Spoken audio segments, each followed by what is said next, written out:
Քրիստոսով եղբայրներ, քույրեր, այս մեծ պատեհության համար, որ Աստված մեծ պատեհություն տվեց մեզ հավաքվելու միասին, այս պաշտամունքի համար, ես կուզեի, որ բոլորը սրտի խորքից ասեինք փառք Աստծուն։ Տեր արժանի է փառքեր եւ գովեստների։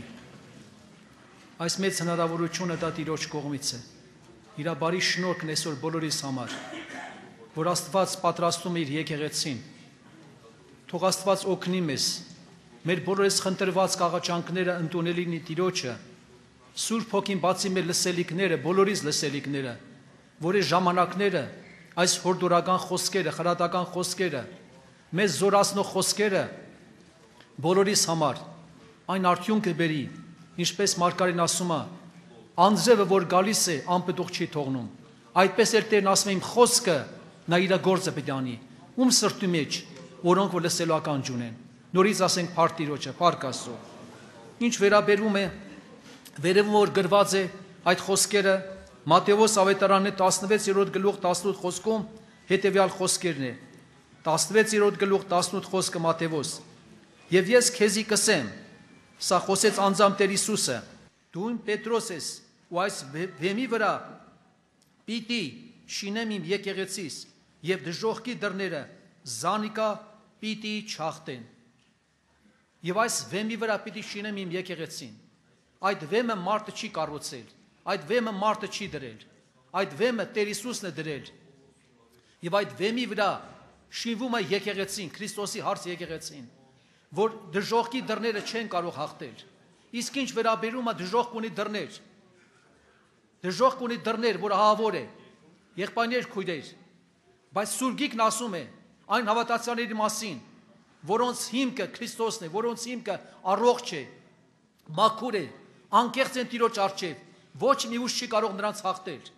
Եթե մենք նայում ենք սովորաբար դժոխքի դռները ումն են կարողանում իր մեջ ներգրավել։ Եսայի մարգարեն մարգարեացել ինձ համար եւ ձեզ համար։ Սա գրված է Եսայի 5-րդ գլուխ 14 խոսքում, 5-րդ գլուխ 14 խոսքում, որ այդ դռները, դժոխքի դռները միայն նրանց վրա իշխանություն ունեն, որոնք սովորաբար ուրիշ կյանքի մեջ են ապրում, որոնք Աստծուց հեռու կյանք են ապրում։ Նորից եմ կարդում, ուզում եմ ասել, Եսայի 55-րդ գլուխ 14 խոսքը, անոր համար դժոխք ինքը զինքը գլայնացնե, ու բերանը չափեր դուրս կբանա, եւ անոր պարծանք աշխարհի համար է, անոր պարծանքը ու բազմությունը եւ աղաղակը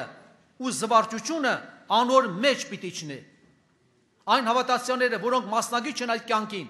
աշխարհի զվարճությունների, ապականության կյանքին, դժոխքի դռները չեն կարող նրան ոչինչ անել։ Չի կարող, ինչպես որտեղ որ լույս կա, խավարը չի կարող ներթափանցել։ Սա ասում է Սուրբ Գիրքը։ Եթե մենք նայում ենք Եփեսացի 2-րդ գլուխ 15 խոսքում կարդում եմ ինձ համար եւ ձեզ համար, Եփեսացիների եղբայրներ քույրեր 2-րդ գլուխ 15 խոսքում կարդում ենք Պողոս առաքյալը հաստատում այդ մասին 2-րդ գլուխ 19 խոսքը ուրեմն ալ ասկե հետև դուք օտար ու պանդուղ չեք հապա սուրբերու քաղաքացիները եւ Աստծո ընտանիքը եւ առաքյալներուն ու մարգարեներուն հիման վրա շինված առաքյալներուն ու մարգարեներուն հիման վրա շինված որուն անկյունու գլուխը Հիսուս Քրիստոսն է որով բոլոր շենքը մեկտեղ հարմարությամբ կազմված կաչին սուրբ տաճար կլինի կրկնում եմ կաչեն սուրբ տաճար կլինեն Տիրոջ շնորհով շարունակությունը որով դուք ալ մեկտեղ շինվիք Աստծո բնականon լինելու հոգով սրբով Սուրբ հոգու միջոցով այդ բոլորը կատարվում է թող Աստված օգնի ինչ վերաբերում է եկեղեցու համար նույնիսկ Պողոս առաքյալը անդրադառնում է նույն Եփեսացիների 3-րդ գլուխ 10 խոսքը 3-րդ գլուխ 10 խոսքը որպեսզի հիմա Աստծո բազմատեսակ իմաստությունը նորից եմ կրկնում որպեսզի հիմա Աստծո բազմատեսակ իմաստությունը եկեղեցի ձեռքով հայտնի լինի այն եկեղեցին ինչպես Տեր հիմնեց եկեղեցի ձեռքով հայտնի լինի տենանք որտեղ պետք է հայտնի լինի երկինքը եղող իշխանություններու պետություններուն երկինքը եղող իշխանություն պետություններին այո ինչքան մեծ դեր ունի եկեղեցին այսօր որը երկրի վրա է եկեղեցին դա հարցն է Քրիստոսի իսկ գրված է հարցը պետք է լինի մաքուր անբիծ անարատ պետք է լինի Տերը պատրաստում է իր գալստյան օրվա համար։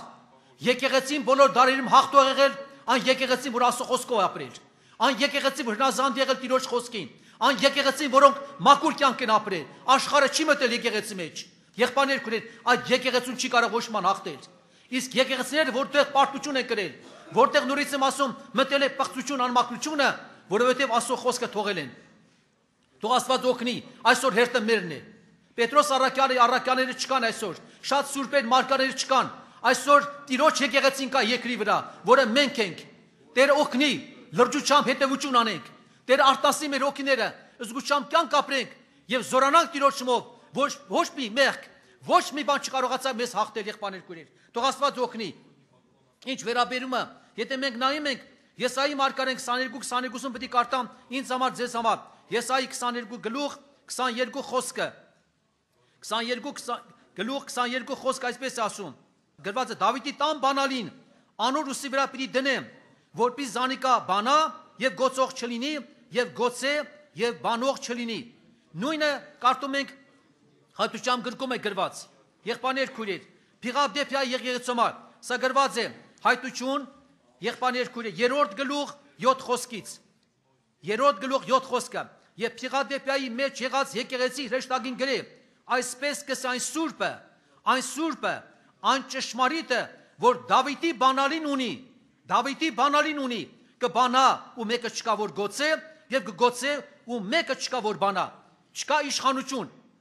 Այն որ Տիրոջ կողմից տրված է,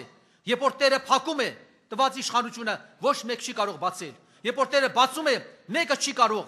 Ոչ մի ուժ, ոչ մի անուն, ոչ մի հակառակորդի ուժ չի կարող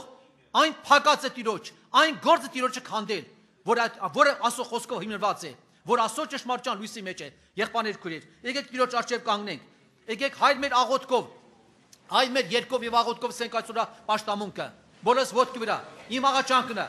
աղոթները թող լինի լուրջ, անկեղծ, ջերմերանտ աղոթներ։ Աղաղը թող Տիրոջ առջև բարձրանա, թե մեր անձնական արտության համար, թե եկեղեցիների արտության համար, թե Հայաստանի, թե սահմանամեծ գոտիների համար։